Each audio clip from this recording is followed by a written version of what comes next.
తెలంగాణ భవన్లో మాజీ సీఎం కేసీఆర్ మాట్లాడుతూ, చేతగాని దద్దమ్మ కాంగ్రెస్ ప్రభుత్వం నిర్లక్ష్య వైఖరితో కృష్ణా గోదావరి జలాల్లో తెలంగాణకు మొదటికే ముప్పు వచ్చింది. అందుకే నేనే స్వయంగా రంగంలో దిగిన. ఊరూరా ప్రజలను తట్టి లేపుతాం, జలదోపిడిని ఎండగడతాం. మాజీ సీఎం కేసీఆర్.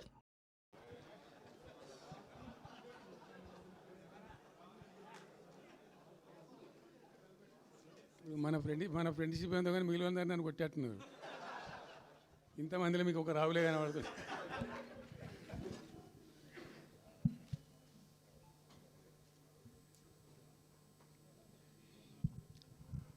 ఈరోజు ప్రధానంగా పార్టీ రాష్ట్ర కార్యవర్గం,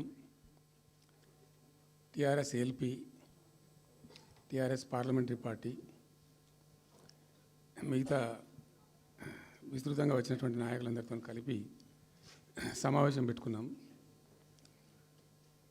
ప్రధాన కారణం, the main agenda of the meeting was Palamuru Rangareddy ఎత్తిపోతల పథకంలో ఈ రాష్ట్ర ప్రభుత్వం మరియు కేంద్ర ప్రభుత్వం కలిసి తెలంగాణకు చేస్తున్నటువంటి ద్రోహం, తెలంగాణకు తలపెట్టినటువంటి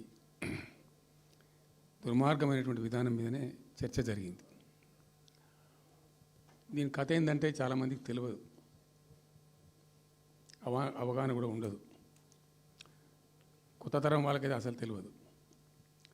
ద రీజన్ వై ఈజ్, సమైక్య ఆంధ్రప్రదేశ్లో అత్యంత దారుణమైనటువంటి వివక్షకు గురైన జిల్లా పాత మహబూబ్ నగర్ జిల్లా. చాలా చాలా దారుణానికి. రీజన్ ఏంటంటే వనరులు లేక కాదు, వసతులు లేక కాదు. కృష్ణానది ప్రవేశిస్తుందే మహబూబ్ నగర్ జిల్లాలో. సరే, ఇప్పుడున్న తెలంగాణ, అప్పుడు ఉన్న ఆంధ్రప్రదేశ్ మొత్తం చూస్తే కూడా 300 and above కిలోమీటర్స్ కృష్ణానది పారుతుంది కూడా మహబూబ్ నగర్ జిల్లాలో. 308 కిలోమీటర్లు పారుతుంది, 308 కిలోమీటర్స్ పారుతుంది. ఇది రెండు రాష్ట్రాలు కలిపి లెక్క చూస్తే కూడా. అయినా కూడా 50 ఏళ్ళు అప్పటికి 50 ఏళ్ళు పరిపాలించినటువంటి కాంగ్రెస్ పార్టీ కానీ, ఆ తదనంతరం సుమారు దగ్గర ఒక 20 ఏళ్ళు పరిపాలించిన తెలుగుదేశం పార్టీ కానీ, పాలమూరుకు చాలా దారుణమైనటువంటి, తిరిగి కోలుకోలేనటువంటి దెబ్బ కొట్టిన పార్టీలు ఈ రెండు పార్టీల ప్రభుత్వాలు. ఇది లోకమందరికి తెలుసు. ఆ జిల్లా యాక్చువల్లీ అప్పర్ కృష్ణా ప్రాజెక్టు, భీమా ప్రాజెక్టు, తుంగభద్ర ఎడమ కాలువ ప్రాజెక్టు, దాని ద్వారా ఆనాటికి అన్ని ఫైల్స్ ఉన్నాయి, రికార్డ్స్ ఉన్నాయి. ఏదో ఒకటి స్టోరీ కాదు. 174 టీఎంసీ నీళ్ళు పాలమూరు రంగారెడ్డి జిల్లాకు రావాల్సి ఉండే. పాలమూరు జిల్లాకు ఆనాటి ప్రతిపాదిత ప్రాజెక్టుల ప్రకారం రావాల్సి ఉండే. ఆంధ్రప్రదేశే ఏర్పాటే తెలంగాణ పాలిట పెనుశాపం. కొంతమందికి నచ్చదు, కానీ పెనుశాపంగా పరిణమించింది ఆంధ్రప్రదేశ్ రాష్ట్ర ఏర్పాటు. మొత్తం తెలంగాణకు, అందులో మోర్ స్పెసిఫికల్లీ మహబూబ్ నగర్ జిల్లాకు జరిగినటువంటి తీవ్రమైనటువంటి అన్యాయం. ఎస్ఆర్సి యాక్ట్ అంటే స్టేట్ రీఆర్గనైజేషన్ యాక్టు స్పష్టంగా చెప్తుంది, ప్రతిపాదించబడి ఆల్రెడీ శాంక్షన్ అయ్యి జరుగుతుండే ప్రాజెక్టులు, కంటెంప్లేట్ చేసి ఉన్న ప్రాజెక్టులు, వాటిని మార్చకూడదు, అవి కొనసాగించాలి. ఆ చట్టం ఉండగా కూడా వాటి అన్నిటిని కాదని వీటిని మొత్తం అబాండన్ చేసి పడేసినారు. అట్లా చాలా చేసినారు. అక్కడ గోదావరి మీద చూసుకుంటే దేవునూరు ప్రాజెక్టు కావచ్చు, ఇచ్చంపల్లి కావచ్చు, రకరకాల ప్రాజెక్టులను అబాండన్ చేసినారు. అందులో అతి తీవ్రమైనటువంటి అన్యాయం మహబూబ్ నగర్ జరిగింది. ఇలా మహబూబ్ నగర్కి ఇచ్చే పాలమూరు ఎత్తిపోతలో మరొకటి కొత్త స్కీమ్ కాదు. గతంలోనే 174 టీఎంసీలకు ప్రాజెక్టులు రూపకల్పన జరిగి అంత అయిపోయి అంత అయింది. అయితే మేము చాలా వాదించినాం. మధ్యలో బ్రిజేష్ కుమార్ ట్రిబ్యునల్ వస్తే కూడా అక్కడ పోయి ఆ ట్రిబ్యునల్ని కలిసి చాలా ప్రయత్నాలు చేసినాం.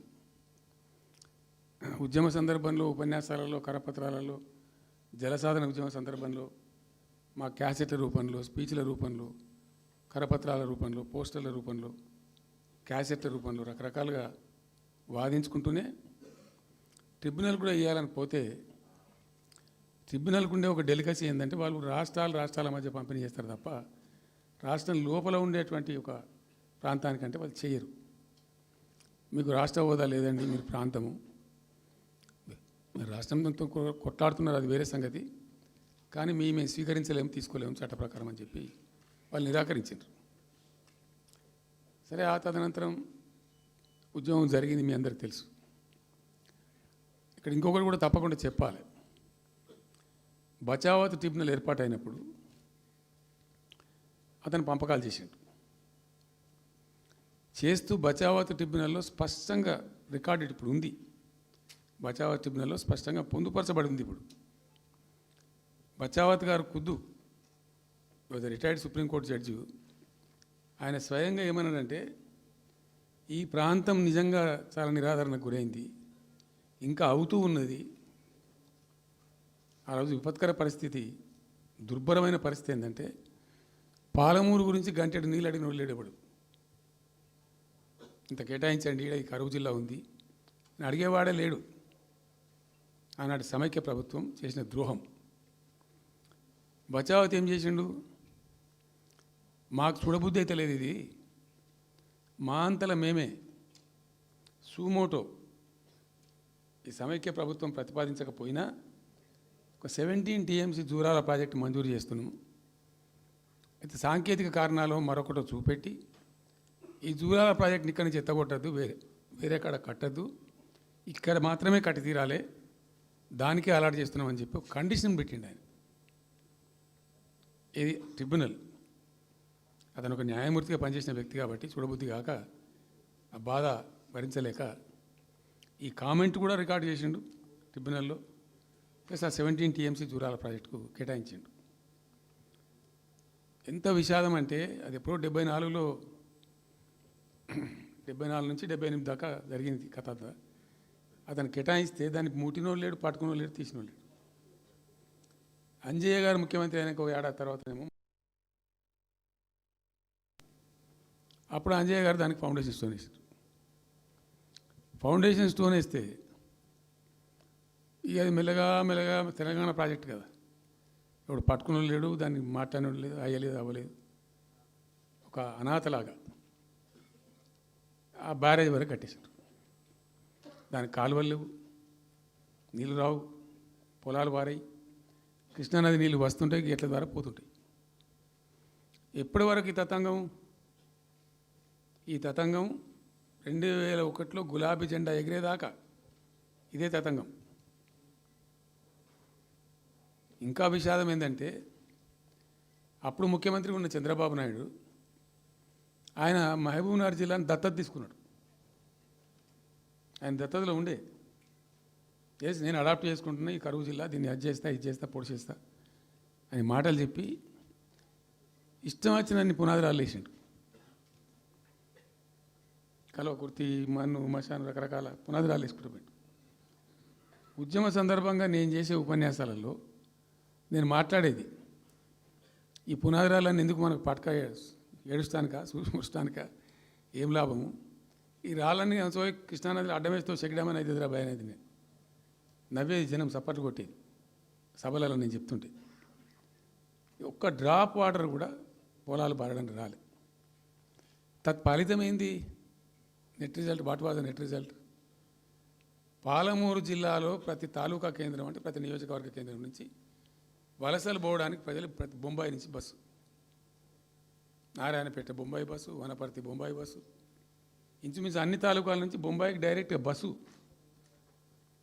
ఏం చేస్తారు ప్రజలు పొట్ట చేత పట్టుకొని వలస పోవాలి, బతకపోవడం తప్ప ఇంకో గతి లేదు. జిల్లాకు జిల్లా మొత్తానికి మొత్తం 100% కృష్ణా బేసిన్లో ఉంటుంది. భయంకరమైన కరువు. చివరికి ఆ జిల్లాలో ఉండే అనేక మంది కవులు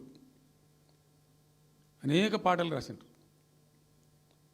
ఆ గోరెటి వెంకన్న గారు అయితే పల్లె పల్లెలో పల్లెర్లు మొలిసే పాలమూరులోన అని చెప్పి పాట రాసి పాడిండి. ఆ పాట బాగా పాపులర్ సాంగ్ కూడా, తెలంగాణ ఉద్యమం పొడుగుతో కూడా భయంకరంగా మోగినటువంటి సాంగ్. సో అట్లా జరుగుతూ ఉంది. మేము ఏడుస్తా పోయినాం, చూస్తూ పోయినాం. ఆ ఉన్న ఒకటి రెండే ప్రాజెక్టులు, ఒకటి బచావతి పెడితేనేమో జూరాల గతి అది. అప్పుడు చంద్రబాబు నాయుడు గారి స్లోగన్ సమైక్య రాష్ట్రంలోనే సమగ్ర అభివృద్ధి. నేను ప్రథమ మహాసభకు పాలమూరు జిల్లాకు పోయినా. మహబూబ్నగర్ టౌన్లో పెట్టాం. పెద్ద భారీ మీటింగ్ జరిగింది. దాదాపు 70-80 మంది వచ్చిండ్రు. ఆ మీటింగ్లో నాకు బాగా కోపం వచ్చి, ఏమయ్యా చంద్రబాబు నాయుడు, అప్పటికి ఏందంటే కర్ణాటకకి కొంత ముంపు ప్రాంతం ఏమిటి, జూరాల ప్రాజెక్టులో ఏంటంటే కొద్ది ముంపు ప్రాంతం కర్ణాటక రాష్ట్రంలో ఉంటుంది.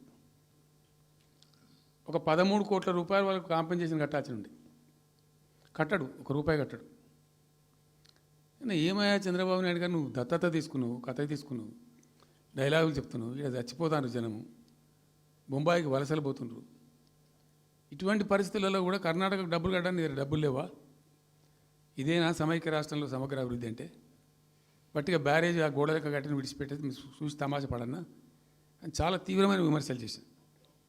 మోకాళ్ళ మీద పరిగెత్తి కట్టిండి చంద్రబాబు నాయుడు. అప్పుడు ఆ కర్ణాటక చెల్లించాల్సిన కంపెన్సేషన్ ఏదైతుందో మోకాళ్ళ మీద ఉరికి నా దాడి తట్టుకోలేక కంటిన్యూగా పెట్టినాం. దాని తర్వాత చంద్రబాబు నాయుడు పార్టీకి సంబంధించిన ఎమ్మెల్యేనే ఆర్డీఎస్ దగ్గర బాంబులు పెట్టి పేల్చేయడం, అది మీ అందరికీ కూడా తెలుసు. బాంబులు పెట్టి పేల్చడం 2 సార్లు 3 సార్లు పేల్చారు. నేను ఫస్ట్ ఉద్యమంలో, తెలంగాణ ఉద్యమం స్టార్ట్ అయిన తర్వాత నేను ఎంచుకున్న ఎజెండా, నా ఎజెండాలో మొదటి పాదయాత్ర నేను చేసినటువంటిది జోగులాంబ టు గద్వాల పాదయాత్ర చేసిన. ఈ అన్యాయం సంగతి ఏంది అని దాన్ని ప్రజలలో ఎండగట్టాలని చెప్పి, గవర్నమెంట్ కూడా ఒత్తిడి తేవాలని చెప్పి, ఎందుకు తెలంగాణ ఉద్యమం చేస్తున్నామనేది లోకానికి తెలియాలని చెప్పి నేను జోగులాంబ టు గద్వాల పాదయాత్ర చేసిన.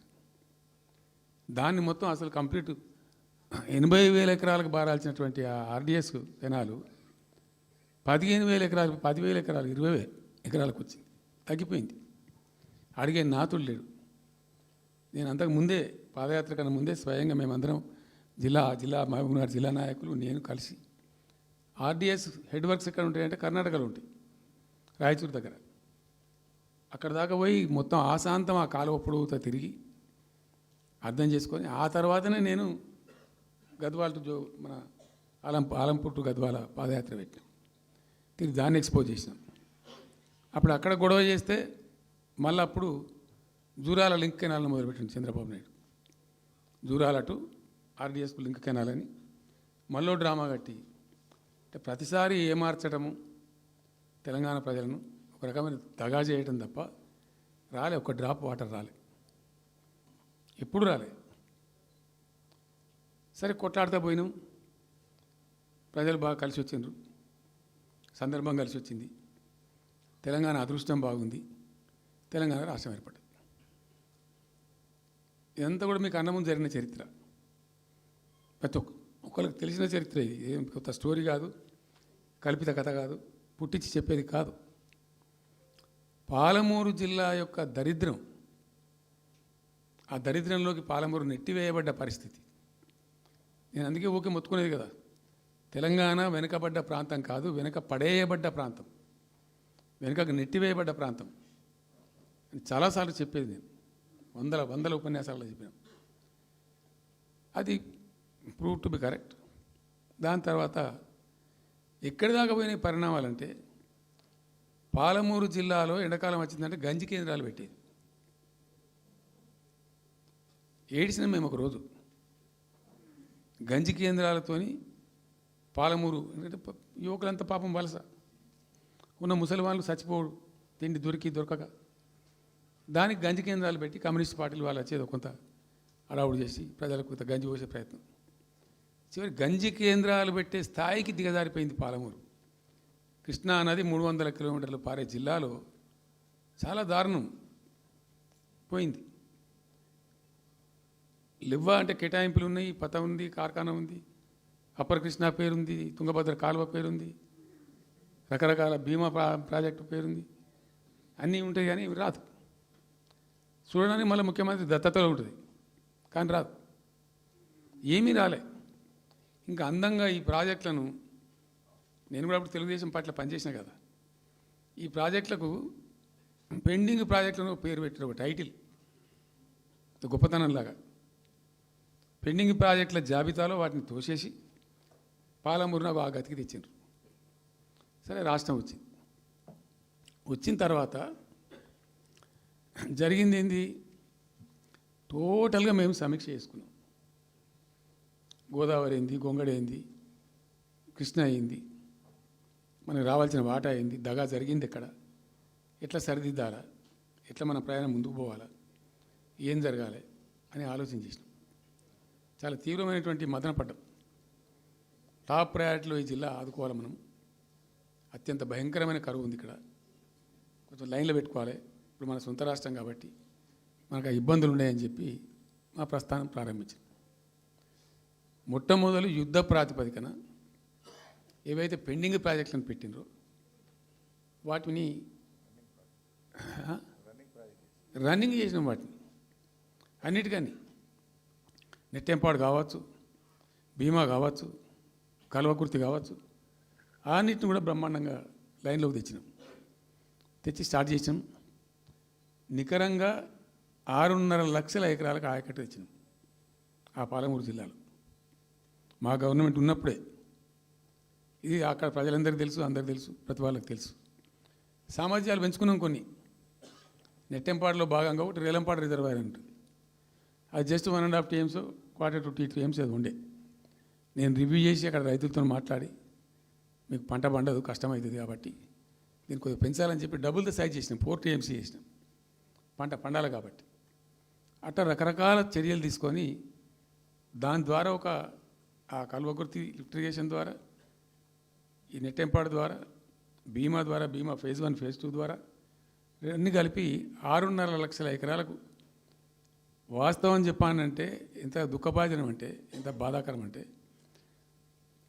కృష్ణానది 300 కిలోమీటర్లు ప్రవహించేటువంటి పాలమూరులో 30,000 ఎకరాలు కూడా పారకం లేదండి. ఆర్డీఎస్ అన్నీ కలిపి లేదు, అసలు రావు, నీళ్ళు రావు, కాలువ లేదు, పొలం లేదు, ఏం లేదు. అందుకే అది వలసల జిల్లా అని పేరు ఎందుకు వచ్చింది పాలమూరుకు? ఎందుకు వలస పోతారు ప్రజలు? ఎంత కంపల్సరీ ఉంటే పోతారు, ఎంత దుఃఖం ఉంటే పోతారు, ఎంత బాధ ఉంటే పోతారు. ఆ విధంగా ఒక 6.5 లక్షల ఎకరాలు దానికి తెచ్చినాం.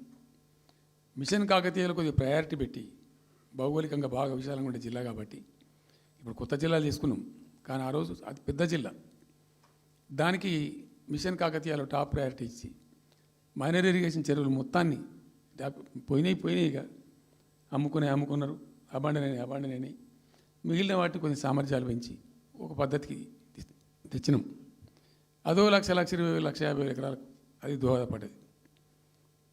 చెక్ డ్యాములు కూడా కట్టుకున్నాం. చాలా వాగుల మీద 100ల కొద్ది చెక్ డ్యాములు కట్టినాం. ఇవన్నీ కూడా మీ కళ్ళ ముందే జరిగినాయి, మీ అందరికీ కూడా తెలుసు. ఈ ఆర్డీఎస్ కెనాల్కి మోసం జరిగింది కాబట్టి మధ్యలో తుంగభద్ర మీద పెట్టి తుమ్మిల లిఫ్ట్ కూడా తెప్పించి తుమ్మిల లిఫ్ట్ కూడా పూర్తి చేసినాం. ఏది ఆర్డీఎస్ ద్వారా కోల్పోయిన ఆయకట్టును రిస్టోర్ చేయడానికి తుమ్మిల లిఫ్ట్ కూడా స్టార్ట్ చేసినాం, నీళ్ళు పోపించినాం, బ్రహ్మాండంగా ఆయకట్టు అంతా పార్పించినాం. ఇట్లా అనేక రకాల చర్యలు అవి తీసుకొని ఒక 6.5 లక్షల ఎకరాలకేమో నెట్ ఆయకట్టు వచ్చింది. ఇండైరెక్ట్ ఆయకట్టు ఏమో భూగర్భ జలాలు పెంచడానికి కట్టిన చెక్ డ్యాములు, మైనర్ ఇరిగేషన్ బాగు చేయడం, దాని ద్వారా కూడా 1,50,000 ఎకరాలకు వచ్చింది. ఆ తదనంతరం మరి మనం ఎట్లా ముందుకోవాలా, ఏం చేద్దామని చెప్పి ఈ రంగారెడ్డి జిల్లా కూడా వాళ్ళు పాపం కృష్ణా బేసినే, ప్రతి డ్రాప్ రంగారెడ్డిలో పడే ప్రతి వర్షం చుక్క కృష్ణానదికి పోతుంది, ఇంకెక్కడికి పోదు. నల్లగొండ జిల్లాలో కురిసే ప్రతి వర్షం చుక్క కూడా కృష్ణానదికి పోతుంది. 100% ఈ 3 జిల్లాలు కూడా నల్లగొండ, రంగారెడ్డి, పాలమూరు ఇవి 100% కృష్ణా బేసిన్లో ఉన్నాయి. మనము ఏదైతే మనకు కేటాయించిండ్రో ప్రాజెక్ట్ వైజ్నో ఇంకోటనో కంబైన్డ్ స్టేట్ ఉన్నప్పుడు జరిగినటువంటి మోసం నుంచి బయటికి రావాలంటే మనం రాష్ట్రం ఏర్పడ్డ తర్వాత కొట్లాడాలి, మన వాట మనం సాధించాలి. రివిజన్ కృష్ణా జలాల యొక్క పునఃపంపిణీ మీద ట్రిబ్యునల్ వేయించుకోవాలి, రివిజన్ పెట్టియాలి అని ఒక స్ట్రాటజీ పెట్టి దాన్ని కొట్లాను. ఐటీలు టీఎంసీలు పైన 5 రాష్ట్రాలకు బచావ్ ట్రిబ్యునల్ ప్రకారం ఇస్తాం. అది 3 రాష్ట్రాలకు ఇస్తారు. తెలంగాణ రాష్ట్రానికి, కర్ణాటకకు, మహారాష్ట్రకు. తెలంగాణకు 45, వాళ్ళిద్దరు కలిపి 35. కర్ణాటకకు 21 టీఎంసీ, మహారాష్ట్రకు 14 టీఎంసీ. వాళ్ళిద్దరు కూడా వాడుకుంటున్నారు. అది కర్ణాటక వాళ్ళు ఆల్రెడీ ఆర్ యూజింగ్ 21 టీఎంసీ ఏదైతే పోలవరం నీళ్ళు అక్కడ వాళ్ళు తీసుకున్నారు కాబట్టి దాని కంపెన్సేటర్ కింద వచ్చినటువంటి దాన్ని they are using it. Right రాయాలి. మహారాష్ట్ర కూడా వాడుతున్నారు. లెక్కల్లో చూపించారు వాళ్ళు, వాళ్ళ ప్రాజెక్టుల డిపిఆర్లో వాళ్ళ లెక్కల్లో చూపెట్టినారు. ఇక వాడుకోవాల్సింది వాళ్ళు మనం. సో ఆ 45 టీఎంసీ మనది ఉంది కదా, మనకు ట్రిబ్యునల్ కేటాయించిందే కదా, అప్పనంగా ఏదో వచ్చేది కాదు కదా. సో ఆ 45 ఈ మైనర్ ఇరిగేషన్ లాసెస్ 45 కలిపి 90.81 టీఎంసీలకు దాన్ని ప్రతిపాదించాం.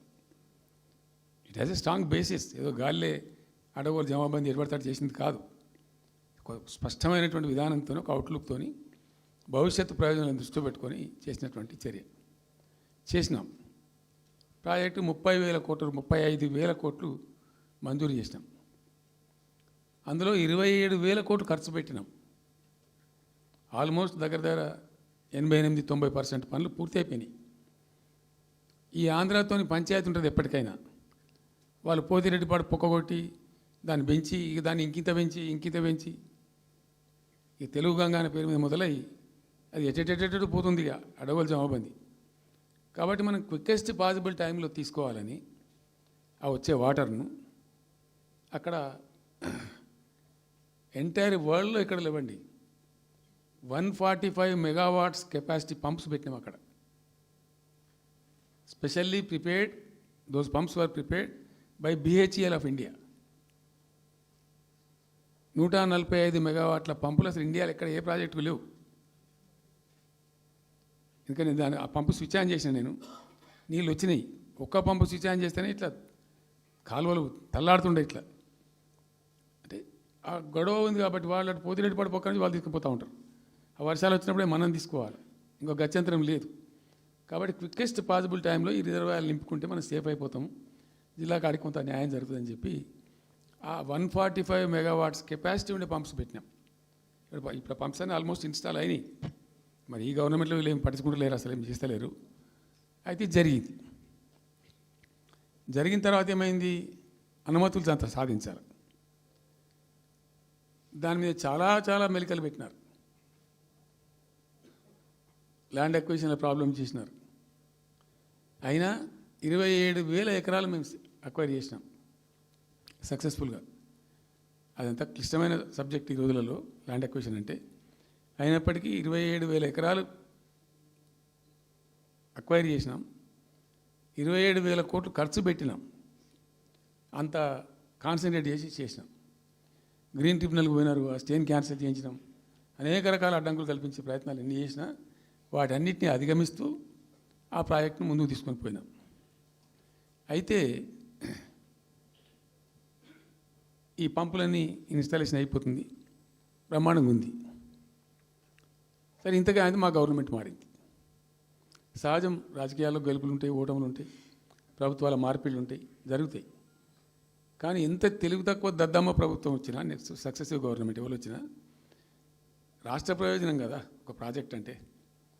ప్రజలకు నీళ్ళు వచ్చేది కదా, ప్రజలు బ్రతికేది కదా, దాన్ని కొనసాగిస్తారు. ఇప్పుడు ఒక్క తట్టెడు మట్టి కూడా తీయలేదండి. మా గవర్నమెంట్ పోయిన తర్వాత పాలమూరు ఎత్తిపోతల పథకంలో ఒక తట్టెడు మట్టి కనీసం నేను తీయలే. మరి దాన్ని ఎందుకు అబాండన్ చేసినరో, దాని వెనక ఏం ఉద్దేశం ఉందో, ఇంత నిష్క్రియాపరత్వం ఏంది, ఇంత దారుణమైంది. 2 నెట్ సంవత్సరాలు గడిచిపోయినాయి. ఇప్పుడు మేము గమనిస్తున్నాం. మధ్యలో ఏమైంది, కేంద్ర ప్రభుత్వంతో తమాషా. బీజేపీ మొదటి నుంచి మాకు తెలంగాణకు శని అయింది. అది కేంద్ర ప్రభుత్వం ప్రతిదాన్ని వ్యతిరేకించడమే. ప్రతిదానిగా చంద్రబాబు ఎన్డీఏలో చేరడం, ఆయన మాటలు పట్టుకొని వ్యతిరేకించడం, అడ్డంగా ఇష్టం వచ్చిన పద్ధతిలో. మేము బాగా కొట్లాడినా మేము ఉన్న రోజులు అనేకమైనటువంటి పోరాటాలు చేసినాం. చేసి దాన్ని అప్పటికప్పుడు సాధించుకున్నాం. అనుమతులు కానీ ఇంకోటి కానీ మొత్తం 9-10 అవసరం పడతాయి. అందులో 6 అనుమతులు ఆల్రెడీ వచ్చేసినాయి. Main environmental impact environment assessment కమిటీది అదే మెయిన్ అసలు ప్రాజెక్టుకు లైఫ్ లైన్. దాని మొత్తం అనుమతులు వచ్చేసినాయి. దాని తర్వాత మిగిలిన అనుమతులన్నీ లాంఛనమే, ఇక ఇచ్చేయాల్సిందే అది ఇచ్చిందంటే. అటువంటి అతి ముఖ్యమైనటువంటి అనుమతి కూడా తెచ్చినాం, అన్నీ తెచ్చినాం. అన్నీ వచ్చిన తర్వాత కేంద్ర ప్రభుత్వం మన చంద్రబాబు నాయుడు ఎంపీలు అవసరం ఉంది కదా అక్కడ వాళ్ళకు. ఇప్పుడు ఇద్దరు ఎంపీలు అవసరం కదా, నితీష్ కుమార్, చంద్రబాబు నాయుడు. దానికోసం బీజేపీ ఎంతకైనా దిగజారుతుంది. ఆడ ప్రభుత్వం నిలబెట్టుకోవాలి కాబట్టి ఎంతకైనా దిగజారి ఆయన మాట పట్టుకొని డిపిఆర్ను వాపసు పంపించారండి. మేము ఉన్న రోజులు రాలే డిపిఆర్ వాపసు, అనుమతులు తెచ్చిన ఉంటాం మేము. ఇంకా డిపిఆర్ వాపసు వస్తే భూమి ఆకాశం ఒకటి చేయాలా రాష్ట్ర ప్రభుత్వం? ఎంత లొల్లి చేయాలా, ఎంత హడావుడి చేయాలా? ఆల్ పార్టీ డెలిగేషన్ తీసుకుపోవాలి. అవసరం వస్తే మేము వడ్లు కొనకపోతే పోయి ఢిల్లీలో ధర్నా చేసినామండి. మేము అప్పుడు మా గవర్నమెంట్ ఉన్నప్పుడు రైతులు పండించిన పంట కొనకపోతే యావత్తు ఎమ్మెల్యేలు క్యాబినెట్ అందరం పోయి ఢిల్లీలో ధర్నా చేసి కేంద్ర ప్రభుత్వం మెడలు వంచినాం. మేము 80 లక్షల టన్నులు మనకి తీసుకుంటామనేటువంటి ఒప్పందం మీద సంతకం చేయించుకొని వచ్చినాం. వడ్లు కొనిపించినాం ఎఫ్సిఐతోని. మామూలు వడ్లు కొనకపోతేనే మేము అంత అడావుడి చేసిపోయినాము. కానీ ఒక ఇంత పెద్ద ప్రధానమైన 3 జిల్లాలకు సంబంధించిన ప్రాజెక్టు డిపిఆర్ వాపసు పంపిస్తే వీళ్ళు కుయ్యలేదు, కుట్టుకోలేదు, వాళ్ళకి చెప్పని కూడా చెప్పలేదు. తెలియదు ఎవరికి బయట. జస్ట్ దేవర్ ఇంకా బాధాకరమైన అంశం ఏంటంటే అసలు 170 టీఎంసీలకు దాదాపు మేము ఏమి చేస్తే బ్రిజెస్ ట్రిబ్యునల్ నడుస్తుంది కదా. దీనిలో ఎట్లుంటుందంటే ఇంకో విషయం అండి, నేను స్పష్టంగా చెప్తున్నాను, మళ్ళీ కన్ఫ్యూజన్ వద్దు. దేశంలో ఒక కొత్త రాష్ట్రం ఏర్పడితే దానికి కొన్ని సంక్రమణలు ఉంటాయి. నీళ్ళెన్ని రావాలి, ఫలాన్ని ఇంత రావాలి, ఫలాన్ని ఇంత రావాలి అని కొన్ని సంక్రమిస్తాయి ఆటోమేటిక్గా. అది ఎస్ఆర్సీ యాక్ట్. భారతదేశంలో ఇనీషియల్గా ఉన్నాయి 14 స్టేట్సే. ఇప్పుడు జమ్మూ కాశ్మీర్ అదేదో వాళ్ళు చేసినారు, కానీ అదర్వైజ్ 15 రాష్ట్రాల తర్వాత ఏర్పడ్డాయి. వాళ్ళు దాన్ని ఇప్పుడు యూనియన్ టెరిటరీ చేసింది కదా లద్దాఖ్ను.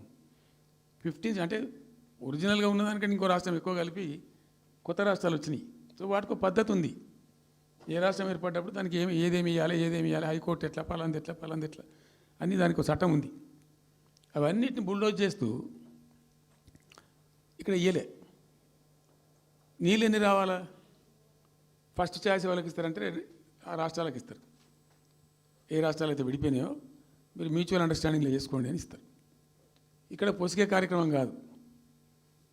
కాబట్టి మేము ఏం చేసినామంటే 1 ఇయర్ తర్వాత 1 ఇయర్ లోపు ఒకవేళ పరిష్కారం అయితే 2 రాష్ట్రాలు చేసుకోవాలా, లేదా సెంట్రల్ గవర్నమెంటే ఆర్బిట్రేషన్ ద్వారా చెయ్యాలా కూర్చొని. చేయనప్పుడు ఏం చేయాలంటే సుప్రీంకోర్టుకు పోవాలి. మేము 1 ఇయర్ తర్వాత కేంద్ర ప్రభుత్వానికి అప్పీల్ చేసినాం. సెక్షన్ 3 వేయండి, మాకు కృష్ణా జలాల పునఃపంపిణీ చేయండి. చేస్తే దాన్ని వాళ్ళు ఖాతరు చేయాలి. మేము సుప్రీంకోర్టుకు పోయినాం. సుప్రీంకోర్టు కోపానికి వచ్చింది కేంద్ర ప్రభుత్వం మీద కూడా.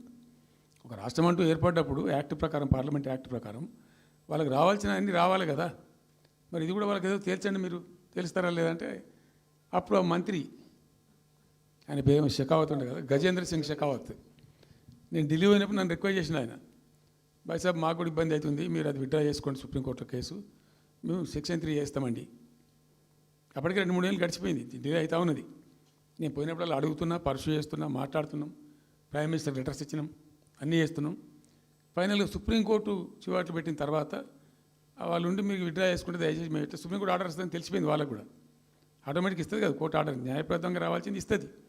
కాబట్టి ఎట్లా తప్పేటట్లేదు ఇక కోర్టు ఆర్డర్ ఎందుకని చెప్పి మీరు విత్డ్రా చేసుకోండి భాయ్ సాబ్, మేము ఇచ్చేస్తాం. మంచిగా విత్డ్రా చేసి మళ్ళీ లెటర్ పెట్టినాం. మీరు చెప్పిన ప్రకారం విత్డ్రా చేసుకున్నామండి అంటే లెటర్ పెట్టండి అంటే పెట్టినాం. అది ప్రాసెస్లో ఉంది సెక్షన్ 3 వేయడానికి. చివరికి వేసారు. ఇప్పుడు సెక్షన్ 3 వేసారు. దాని మీద బ్రిజెస్ ట్రిబ్యునల్ అపాయింట్మెంట్ కూడా అయిపోయింది. ఇప్పుడు వాదనలు జరుగుతున్నాయి, మాకేం రావాలి, మీకేం రావాలి, తెలంగాణ రాష్ట్రం, ఆంధ్ర రాష్ట్రం మాట్లాడుతూ ఉన్నారు. సో ద క్వశ్చన్ ఏంది, అక్కడ ఉంది, ఇప్పుడు తేలుతుంది. మా ఉద్దేశం ఏంది, 90 టీఎంసీలు అయితే మాకున్నాయి నికరం, మాకు ఎవరు ఇచ్చేదేం లేదు, ఎవరు అడుక్కునేదేం లేదు.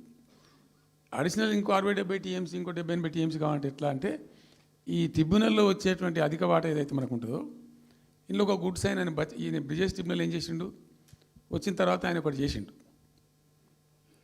అంతకుముందు చట్టం ఏముంటుండే, 75% డిపెండబిలిటీ మీదనే నదుల నీళ్ళు కేటాయింపు జరగాలి, 75% డిపెండబిలిటీ మీద. మన కృష్ణా జలాలు ఇచ్చినప్పుడు అట్లే ఇచ్చిండ్రు. ఈయన బ్రిజేష్ ట్రిబ్యునల్ వచ్చిన తర్వాత ఈయన ఏం చేసిండంటే 75% బోల్డ్ అండి, మంచి సర్ప్లస్ ఇయర్స్లో చాలా వర్షాలు పడుతున్నాయి, కావాల్సిన నీళ్ళు వస్తున్నాయి, అవి వేస్ట్ అవుతున్నాయి అనవసరంగా, అట్లెందుకు కేటాయింపులు చేసుకుందాం, 65% డిపెండబిలిటీ పెట్టుకుందాం అని చెప్పి పెట్టిండు. దాని ద్వారా ఏమైంది, మన కృష్ణా నదిలో ఒరిజినల్గా వచ్చిన అలాట్మెంట్ 811 టీఎంసీ, 811 టీఎంసీలే బచావ్ ట్రిబ్యునల్ ప్రకారం. కానీ తదనంతరం ఈయన బ్రిజేష్ వచ్చిన తర్వాత అది ఆల్మోస్ట్ 1005కి పోయింది, ఇంకో 195 టీఎంసీ పెరిగింది. ఆ 10% యాడ్ చేసే వరకు పెరిగితే అలా మనకు కూడా ఆటోమేటిక్ వాటా వస్తుంది, ఇప్పుడు తేలుతుంది అది. సో మేము ఆశపడ్డది ఏంటంటే ఒరిజినల్గా పెట్టుకున్నటువంటి ఈ 90 టీఎంసీ అది బచావ్ ట్రిబ్యునల్ ఇచ్చిందే 45 టీఎంసీ. 45 టీఎంసీ మనం హైయర్ ఇరిగేషన్ లెక్కలు బాజాప్తా తీసి ఇచ్చినాం కాబట్టి అది యాక్సెప్ట్ చేసిన వాళ్ళు. ఈ 90 టీఎంసీ ప్లస్ ఇప్పుడు అడిషనల్ వచ్చేది కలిస్తే మనకు దాదాపు 170-160 దాకా తీసుకొని పోవచ్చు. కంఫర్టబుల్గా ఉంటాం మనం, ఇక్కడ డ్రింకింగ్ వాటర్ కానీ ఇంకోటి కానీ బాధ లేకుండా ఉంటాం, ఆ జిల్లా సుభిక్షం అవుతుంది అని ఆల్రెడీ పాలమూరు జిల్లాలో తెచ్చుకున్నటువంటి 6.5 లక్షల ఎకరాల ఆయకట్టు ప్లస్ దీనిలో ఒక 7 లక్షలు వస్తుంది పాలమూరుకు, అంటే 13.5 lakhs పోతుంది. పాలమూరు జిల్లా కాడికి వస్తే నియోజకవర్గానికి 1,00,000 ఎకరాలు వారాలి.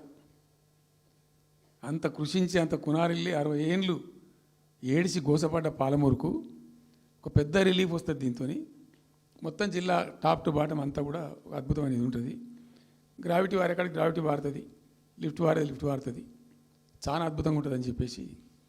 తర్వాత వర్ష నీళ్ళు కూడా చాలా వరకు ఈ చెక్ డ్యామ్లలో దానిలో అడ్డుకుంటాం కాబట్టి గ్రౌండ్ వాటర్ కూడా బాగా పెరుగుతుంది. ఎట్లా ఫ్రీ పవర్ ఇస్తున్నాం కాబట్టి దాని ద్వారా కూడా లాభాలు జరుగుతాయని చెప్పి అసెస్మెంట్ చేసి ఇచ్చినాం. నిజంగా కూడా పాలమూరు ఒక టైంలో తెలంగాణ వచ్చిన తర్వాత 4-5 ఏళ్ళకి నేను పోతే ఎందుకో పోయినాం, బస్సు యాత్ర చేస్తే చాలా అద్భుతంగా ఎక్కడికక్కడ వరికోత మిషన్లు, కల్లాలు, అంతకుముందు పాడుబడ్డ ఇల్లు కనిపించే పాలమూరులో నా కళ్ళతో నేనే చూసిన. ఇంకా ఇది అంతా కంప్లీట్ అయిపోతే ఈ అనుకున్న 15 లక్షల ఎకరాలకు నీళ్ళు వస్తే చాలా దివ్యంగా ఉంటుందని చాలా సంతోషపడుకుంటూ పోయినాం. సరే, ఇప్పుడు కేంద్ర ప్రభుత్వం కొత్తగా తాకీదు, అది ఎవరు చెప్పినారో తెలియదు, వాళ్ళు చెప్తున్నారు. ఇప్పుడు గవర్నమెంట్ ఉన్న వాళ్ళు చెప్తున్నారు. ఏంది, మీరు 90 టీఎంసీలు పెట్టుకున్నారు, పాత గవర్నమెంట్ పంపించింది, ఒకటి డిపిఆర్ తిప్పి పంపించిండ్రు, దాని మీద సడి లేదు, సప్పుడు లేదు, లుల్లి లేదు, లూకాండం లేదు, తల ఊగుతున్నారు. ఎందుకు తల ఊగుతున్నారు? రాష్ట్ర ప్రయోజనాలు కాపాడడానికి లేకపోతే, రాష్ట్రానికి వచ్చిన నీళ్ళని కూడా కాపాడే స్థితి లేకపోతే ఇదేం దద్దమ్మ ప్రభుత్వం? ఇంత చేత కానీ ప్రభుత్వం ఉంటే ఎట్లా? నోరు లేని ప్రభుత్వం ఉంటే ఎట్లా? పెద్ద నోరు పెట్టుకొని పెద్ద గడబడి చేయాలి కదా. ఒక 10 టీఎంసీలు పోతేనే ఒక్కొక్క రాష్ట్రం ఎక్కడ దగ్గర పోయి కొట్లాడతారు. ఇవాళ మొత్తం డిపిఆర్ఏ పంపించి ప్రాజెక్ట్ని ఆగం చేసే పరిస్థితి వస్తే సప్పుడు లేదు ఒకటి. రెండవది, ఇప్పుడేం చేసిండ్రు, ఇరిగేషన్ మంత్రికి లెటర్ రాసిండు. వాడు చెప్పిండా చెప్పలేదు భగవంతుని గారికి, 45 టీఎంసీలు ఇవ్వండి మాకు అనుమతి అని చెప్పి. ఎట్లా రాస్తావు నాకు అర్థం కాదు. నువ్వు ఏ ముఖం పెట్టుకొని రాస్తావు? ఇదో ప్రభుత్వమా? అంటే ఉన్న వస్త్రానికి పోతే అనవస్త్రం పోయింది అన్నట్టు ఉన్నది కూడా కొట్టుకుంటారు ఎవడన్నా. ఎవరై నీళ్ళు అవి ఆల్రెడీ బచావ్ ట్రిబ్యునల్ తీర్మానంలో ఇచ్చింది, దాన్ని కర్ణాటక వాడుతుంది, అటు మహారాష్ట్ర వాడుతుంది. వాళ్ళ లెక్కల్లో చూపెడుతున్నారు వాళ్ళు, ఆల్మట్టి డ్యాంలో వినియోగంలో చూపెడుతున్నారు వాళ్ళు. మాకు వచ్చిన 21 టీఎంసీ మేము ఇక్కడ వాడుతున్నామని చెప్పి.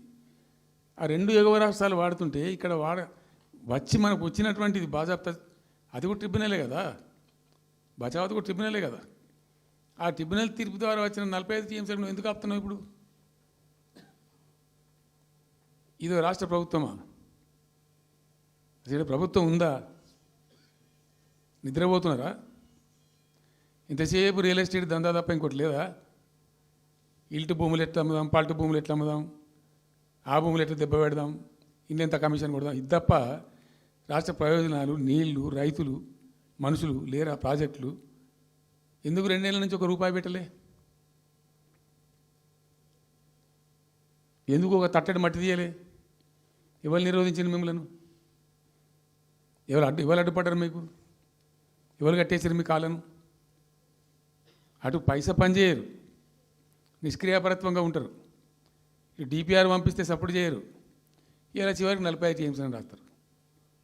అంటే ఏం కాబోతుంది? ఎవరో ఒత్తిడి ఉంది దీని వెనుక? ఏం కుట్ర దాగుంది ఇది? 2 ఏళ్ళ నుంచి నేను మౌనం పాటించి చూసుకుంటూ వస్తున్నాం. తప్పని పరిస్థితి నేను బయలుదేరినప్పుడు ఇది తప్పదు. అటు కేంద్రాన్ని ఎక్స్పోజ్ చేస్తాం, ఇటు రాష్ట్రాన్ని ఎండగడతాం ప్రజల మధ్యలో ఖచ్చితంగా. ఇలా మొత్తం విస్తారంగా మాట్లాడినాం, చర్చించినాం. చాలా పెద్ద ప్రజా ఉద్యమాన్ని శ్రీకారం చుడతాం. కంపల్సరీ పాలమూరు, రంగారెడ్డి, నల్లగొండ జిల్లాలలో గ్రామాన దానికి పోస్టర్ డిజైన్ అవుతుంది, కరపత్రం డిజైన్ అవుతుంది. ప్రజా ఉద్యమాలు చేస్తాం, పెద్ద బహిరంగ సభలు పెడతాం. నేను స్వయంగా అటెండ్ అవుతున్న బహిరంగ సభలకు. ప్రజాక్షేత్రంలో ఈ ప్రభుత్వం యొక్క నిష్క్రియాపరత్వాన్ని ఎండగడతాం. ఇప్పుడు వాయిస్ అయితే తెలంగాణకు, మరి తెలంగాణకు ఉన్న ప్రభుత్వం మాట్లాడకపోతే ఇంకెవరు మాట్లాడాలా? మాకు 2 బాధ్యతలని, ఒకటి తెలంగాణ తెచ్చిన పార్టీగా, రెండవది ప్రధాన ప్రతిపక్షంగా కూడా కంపల్సరీ మా డ్యూటీ మేము చేయాలి. అందుకోసం గాను వీళ్ళు ఏదో తమాషకు మేము అదొకటి ఇదొకటి అడ్డం పొడుగు మాట్లాడి, కిరికిరి మాటలు మాట్లాడి, ఈ కారు కూతలు కూసి ఏదో చేస్తామనుకుంటే నడవదిగా. ఈ ఏళ్ళ దాకా వేరే కథ, రేపటి నుంచి వేరే తోలు తీస్తాం ఎక్కడికక్కడ. ప్రజలు ఖచ్చితంగా ఎక్కడికక్కడ నిలబెట్టే ప్రయత్నం చేస్తాం. అడుగున చెక్ చేస్తాం, ప్రతి విషయంలో చెక్ చేస్తాం. Sufficient time we have given. మేము తొందరపడి మేము ఎందుకు కన్నెర్రయ్యి మా ప్రభుత్వం పోయింది వీళ్ళు వచ్చింది అనేటువంటి ఒక పిచ్చి అయ్యి అట్లా మేము చేయలే, అటువంటి వాడికి పోలే. ఇష్యూల మీద పోరాడుతున్నాం, ఒకే ఫీజు రియంబర్స్ మీద పోరాడుతున్నాం, ఇంకోటి పోరాడుతున్నాం. రకరకాల భూదందాల మీద, దోపిడీ మీద, చెర్ల మీద, చెర్ల మీద పోరాడుతున్నాం. పార్టీ కొట్లాడుతున్నది, తప్పకుండా తప్పదు కాబట్టి కొట్లాడుతాం. ఇప్పుడు మొత్తం మొదటికే ముప్పు వచ్చే పరిస్థితి ఉంది. అటు గోదావరి మీద అరాకిరి చేసి చంద్రబాబు నాయుడు, ఏపీ ప్రభుత్వం నల్లమల సాగరు, ఈ సాగరు, ఆ సాగరు, అటు గోదావరి దోపిడీ జరుగుతూ ఉంటే దాని మీద సప్పులు లేదు. ఇటు కృష్ణలో ఇంత ఘోరంగా పాలమూరు ఎత్తిపోతల మీద దీని మీద సప్పులు లేదు. మరి ఎవరి ప్రయోజనాల కోసం ఉన్నట్టు రాష్ట్ర ప్రభుత్వం? ఏం చేయడానికి ఉన్నట్టు? ఏం జరుగుతున్నట్టు రాష్ట్రంలో? కాబట్టి ఎట్టి పరిస్థితుల్లో నేనే స్వయంగా రంగంలో దిగాలనుకున్నా. దినం ఈరోజు డిసిషన్ అయిపోయింది.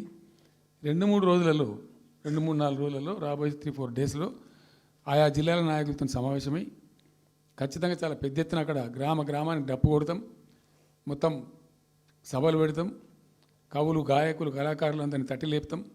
మీ పత్రికా విలేకరులను కూడా రిక్వెస్ట్ చేస్తాం. అక్కడ జరిగే అన్యాయాన్ని, ప్రజలకు జరిగేటువంటి అన్యాయాన్ని, ఈ జలదోపిని అరికట్టాలని, ఈ కేంద్ర ప్రభుత్వం అవలంబిస్తున్న విధానాన్ని కూడా తప్పకుండా చేస్తాం. ఇన్ని రోజులు ఒక రకంగా పోయినాం, కానీ తప్పేటట్లేదు. ఇప్పుడు ఎవరితోనైనా సరే కొట్లాడతాం, తెలంగాణ కోసం భయపడం, యాందాకైనా పోతాం, ఈ కొండ మీద గోపైనా సరే కొట్లాడతాం, తప్ప ఇడిచిపెట్టాం. ఇక్కడ ఏమి ముఖాలు చూసేది కానీ ఇంకోటి కానీ నైసిటీస్ ఏమి లేవు. There is no nicety at all. Will fight, డెఫినెట్గా ఫైట్ చేస్తాం. ఎందుకంటే రక్షించుకోవాలి, రాష్ట్రం యొక్క హక్కులు రక్షించుకోవాలి, నీళ్ళు రక్షించుకోవాలి, రాష్ట్ర ప్రజల ప్రయోజనాలు రక్షించుకోవాలి. ఈ విధంగా ఇప్పుడు మా కళ్ళ ముందే జరిగినటువంటి దీనిలో ఈ దుర్మార్గంలో ఎట్లా మౌనం పాటిస్తాడు కేసీఆర్? ఎందుకు మౌనంగా ఉంటాం? ఎవరి కోసం ఉంటాం? ఎందుకోసం ఉండాలి? కాబట్టి అరాకిరి ముచ్చట్లు కావు. ఇష్టం వచ్చినట్టు మాట్లాడి, ఇష్టం వచ్చినట్టు ఆల్తు ఫాల్తు కూతలు కూసి ఏదో చేస్తామంటే అది జరిగేది కాదు, జరగనీయం. రెండవది, ఈ ప్రభుత్వం కూడా సర్వభ్రష్ట ప్రభుత్వం, సర్వంలో భ్రష్టమైంది. మేము చెప్తా, బీజేపీ కథ కూడా చెప్తా. ఎందుకు చెప్పా? డెఫినెట్గా చెప్తాం. అరే నువ్వు మా ఇంట్లోకి వచ్చి మాకు దోసుకపోతా అని ఊరుకుంటామే? నాకు అర్థం ఎవరైతుంది? ఏమైనా ఉండొచ్చు కాక, ఏమైనా ఉండకపోవచ్చు కాక, నీ జేబు చేయబెట్టి పైసలు కూర్చుకుంటా అంటే ఊరుకుంటామా? సాధారణ కాడికైతే కొట్లాడతాం కదా. యాక్చువల్లీ ఒక పద్ధతిలో ఈ రాష్ట్రం ఒక క్రమ పద్ధతిలో మంచిగా ముందుకు పోతూ ఉంటుంది. సంక్షేమం విషయంలో కానీ, అభివృద్ధి విషయంలో కానీ, పారిశ్రామికీకరణలో కానీ, ఐటీ రంగంలో కానీ, క్రైమ్ తగ్గించడంలో కానీ లా అండ్ ఆర్డర్ మెయింటైన్ చేయడంలో కానీ ఒక మంచి పద్ధతిలో పోతూ ఉండే. ఇవాళ ఏందండి, జంట నగరాలలో పట్టభాగాలు నడి రోడ్డు మీద హత్యలు జరుగుతున్నాయి, అడిగే దిక్కు లేదు. మానభంగాలు జరుగుతున్నాయి, రేపులు జరుగుతున్నాయి. ఎన్సీఆర్బీ రిపోర్ట్ ప్రకారంగా 20% క్రైమ్ రేట్ పెరిగింది తెలంగాణలో. పీస్ఫుల్ స్టేట్ ఉండే, ఫ్రెండ్లీ పోలీసింగ్ ఉండే, అవన్నీ ముఖ్యమైపోతున్నాయి ఇవాళ తెలంగాణలో. చూస్తున్నాం మేము, మనం పాటించడానికి చూసుకుంటూ గమనించుకుంటూ రికార్డు చేసుకుంటూ అని చర్చ చేస్తున్నాం. ఎప్పటికప్పుడు పెరిగిపోయినాయి. వాగ్దానాలు ఏంటంటే వీళ్ళు చేసినాయి. మంచిగా ఉన్న ప్రజలను, మాకు ఓటేసే ఉద్దేశంలో ఉన్న ప్రజలను పచ్చి అబద్ధాలు టెంప్ట్ చేసి మోసం చేసి, ఈ రాష్ట్ర ప్రజానీకాన్ని మోసం చేసి దొంగ మాటలు చెప్పి మాయ మాటలు చెప్పి అర్రాస్ పాటలు వాడినట్టు వాడినండి, వేలం పాట వాడినట్టు. కేసీఆర్ 10,000 ఇస్తాడు రైతు బంధుకు, మేము 15,000 ఇస్తాం. మహిళలకు 2,500 ఇస్తాం. కేసీఆర్ కళ్యాణ లక్ష్మి ₹1,00,000 ఇస్తాడు, మేము తులం బంగారం కల్పిస్తాం. మీరు పెళ్లిళ్ళు చేసుకోకుండా ఆపుండ్రి. ఇదే ప్రభుత్వం వీళ్ళు చెప్పినటువంటి మాటలు, పెళ్లిళ్ళు చేసుకుంటూ ఆగిపోండి, మీరు నవంబర్లో వేసుకునే బదులు డిసెంబర్లో వేసుకుంటే తులం బంగారం కూడా వస్తుంది. ఉపన్యాసాలలో చెప్పినండి, మా ఉన్నాయి ఆ క్యాసెట్లని. ఇంకేం చెప్పిండ్రు, పెన్షన్ తీసుకునే ముసలి ఎవరైతున్నారో నవంబర్లో తీసుకోకుండా డిసెంబర్లో 4,000 వస్తుంది. తెల్లారే ఇంకేం మాట్లాడిండ్రు, ఏంటిది అది, 2 లక్షల రుణమాఫీ అని నరికిండ్రు. ఉరుకుండ్రి బ్యాంకుల పంట పోయి జల్దీ తెచ్చుకోండి. ఇది ఒక్కటి కాదు, అట్లా అర్రాస్ పడబడినట్టే. చివరికి విద్యార్థులకు, పాపం పేద విద్యార్థులకు ఇండియా ఒక స్కూటీలు కాదా బాబు, చాలా ఉన్నాయి. శాంతాడంత లిస్ట్ 420 హామీలని చాలా ఉన్నాయి. నేను కొన్ని హైలైట్ చేసి చెప్తున్నాను. టెంప్ట్ చేయడంలో, ఫర్ ఎగ్జాంపుల్ ఇప్పుడు ఇండియా మొత్తంలో ఎక్కడ ఏరండి, మేము మొత్తం కూడా 100% సమ్మిళితమైన అభివృద్ధితో మేము ముందుకు పోయినాం. ఇట్లా ఏకపక్షంగా ఏకోన్ముఖంగా పోలే. మేము ఆల్ ఫ్రంట్స్ కవర్ చేయాలని చూసినాం. పేద పిల్లలు ఉంటారు, వాళ్ళకి పాపం విదేశీ విద్య లేక సీట్ వస్తుంది, చదువుకోవాలని ఆశపడతారు, పోలేరు. వ్యక్తిగతంగా మమ్మల్ని అడిగితే మేము పార్టీగతంగానో వ్యక్తిగతంగానో చేసేది కొంతమేరకు, పాలసీగానే ఎందుకు చేయకూడదని చెప్పి ఆలోచించి 20 లక్షల రూపాయలు ఇచ్చింది. ఎస్సీ ఎస్టీ పిల్లలు పోతే వాళ్ళకి అంబేద్కర్ పేరు అని పెట్టినాం. బీసీ అమ్మాయిలు పోతే వాళ్ళకు జ్యోతిబా పూలే అని పేరు పెట్టినాం. రకరకాలుగా మొత్తం మీద వాళ్ళకి 20 లక్షల రూపాయలు ఇచ్చినాం. అంటే ఎట్లాంటి ఇష్టం వచ్చినట్టు అది కూడా పెంచుతాం. కేసీఆర్ 10 లక్షలు ఇస్తాం, మేము 12 లక్షలు ఇస్తాం. దళిత బంధు ఇట్లా ఎన్నండి ఇష్టం వచ్చిన, అంటే నోటికి మొక్కాలిగా. అది కూడా 100 రోజుల లోపలనే ఇస్తాం. ఆ కార్డులు వంచుడు, సంతకాలు పెట్టి బాండ్ సంతకాలని ఇంటింటి కార్డులు వంచి మొత్తం చెడగోపం పెట్టారు. దిక్కుమాలిన దరిద్రం అంతా నెత్తిన పెట్టి కంప్లీట్ ప్రజలను టెంప్ట్ చేసి ఇలా వడ్లు కొంటలేరండి. సన్నాలు మొత్తం వడ్ల ప్రతి ధాన్యానికి లిస్టు, పెద్ద లిస్టు, శాంతాడంత లిస్టు. ఇక కందులకింత, మినుములకింత, పసుపుకింత, పప్పుకింత, మొక్కజొన్నకింత, అన్నిటికీ 500 బోనస్. అన్నిటికీ ఏమి దేనికి దిక్కు లేదు. పత్తి కొనే దిక్కు లేదు, వడ్లు కొనే దిక్కు లేదు. ప్రైవేట్గా అమ్ముకుంటారు, దోపిడికి గురి అమ్ముకుంటారు. పాపం ఏడ్చుకుంటూ కన్న నీళ్ళు కుక్కుంటారు. చివరికి వస్తే యూరియా సప్లై చేసే తెలివితేటలు లేవానండి.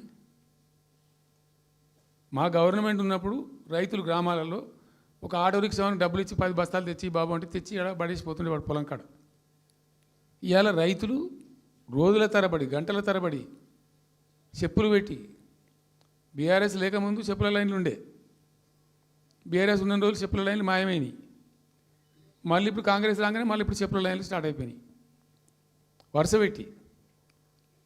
మళ్ళీ ఇప్పుడు ఏందో యాపో బోపో తెచ్చిండ్రు, అది ఒత్తితే నడచలేదు, పిక్తలేదు. అది ఏ ఎరువు బస్తాకు యాప్ ఎందుకైనా నాకు అర్థం కాదు. ఇంకా ఆ యాప్లో కూడా నాకు పూర్తిగా తెలియలేదు. నేను రాత్రి కూడా చెప్పే, ఆ యాప్లో ఏముంటుందట, ఇప్పుడు నాకు పట్టుందా, అది ఎన్ని మాటలు ఇస్తారట.